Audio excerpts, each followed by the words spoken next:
Sevgili dostlar, tekrar merhaba. Evliliği konuşacağız. Allah bizi iki cins olarak var etti. Kadın ve erkek.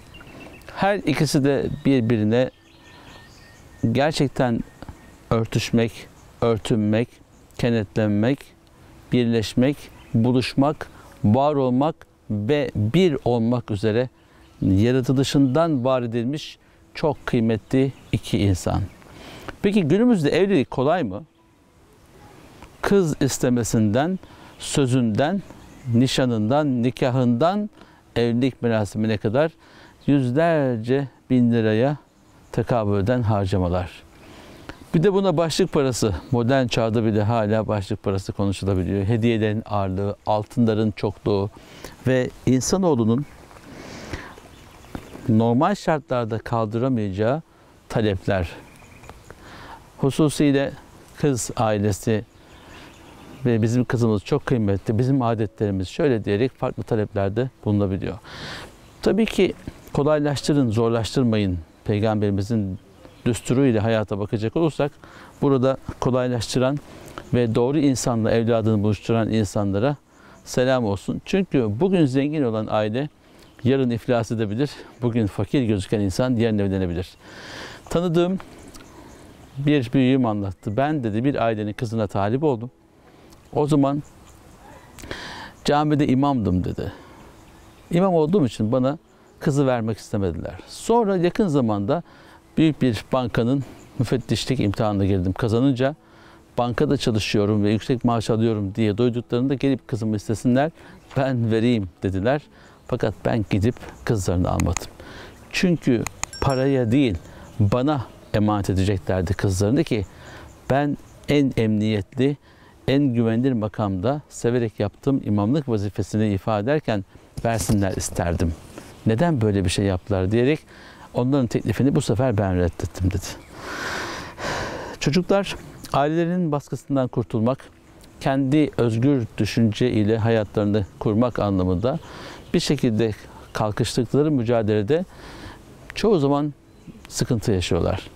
Evliliğin ağır yükümlülüğünü, iki ailenin anne babasını, iki ailenin maddi manevi problemlerini, iki anne, iki baba ve kardeşleriyle beraber kocaman bir ailenin maddi manevi sorumluluğunu almak yerine kendi dünyalarında 18 yaşımı aştım, kendi evimde otururum, kiramı bilirim, hayatımı bilirim.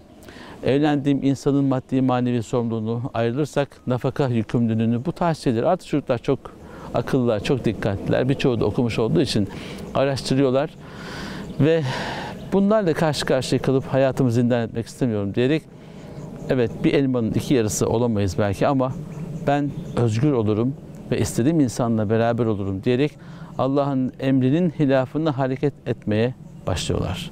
Peki gençler birbirini bulup evlenmeli mi?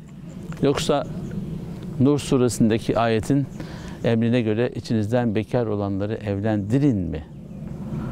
Zengin ailenin çocuğu da, fakir ailenin çocuğu da evlendirilmeye muhtaçtır. Daha önce yaşamadığı bir şeyi yapmak durumunda ve vesilelerle ancak bu işler hallolur. Gençlerin içinde bulunduğu bu zor dünyanın daha da kolaylaştırılması, bugün evlenin, çoğalın, ben kıyamet gününde ümmetimin çokluğuyla övüneceğim diyen peygamberin ümmet olabilmesi için ümmetin diğer müsebbipleri olan diğer fertleri bizler de bu çocukların vesilesi olmalıyız. İçinizden bekar olanları evlendirin yazıyor ayet-i kerimede. Kendi başlarına evlensinler değil. Başında buyruk olan bir çocuk, hanımefendi, beyefendi kim olursa olsun onlara destek olmak hem devletin hem milletin görevi. Sağlıklı nesillerin yetişebilmesi ancak bu şekilde mümkün. Bu dini tarafı. Ameli tarafı, uygulamalı olan tarafı bugün Türkiye'de ve dünyada böyle değil. Gençler evlilik müessesesini bir yük olarak görüyor. Hatta fırsat olsa yaşı kemale ermiş, çocuk sahibi, torun sahibi olan insanlar bile ayrılmak istiyorlar. Ya imkansızlıklardan ya da neden diye kim ne der diye sorduğu için birçok sorunun altında ezilmemek için bu harekete kalkışamıyorlar.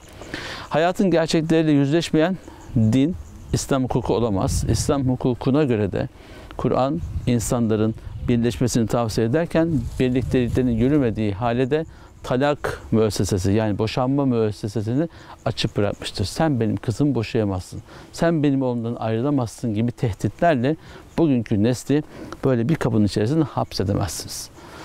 Kıymetli dostlar, en güzeli nikahta keramet vardır ama o keramet için doğru insanların bir araya gelmesi lazım. Gönlünüzü açın. Aramadan bulunmuyor fakat Allah'ım karşıma çıkar deyin ve karşınıza çıksın inşallah. Olmayacak şeylere amin denilir mi? İşte böyle zamanlarda denilir çünkü bir gün kimin sizin eşiniz olacağını bir tek Allah biliyor. Kararlarınız ne kadar keskin olursa olsun en büyük karar en yukarıdan geliyor ve Rabbin takdiriyle dünya evine bir şekilde gidiyorsunuz. Keramet ehli olmaya gerek yok. İşte ince bakanlar kerameti yakalarlar.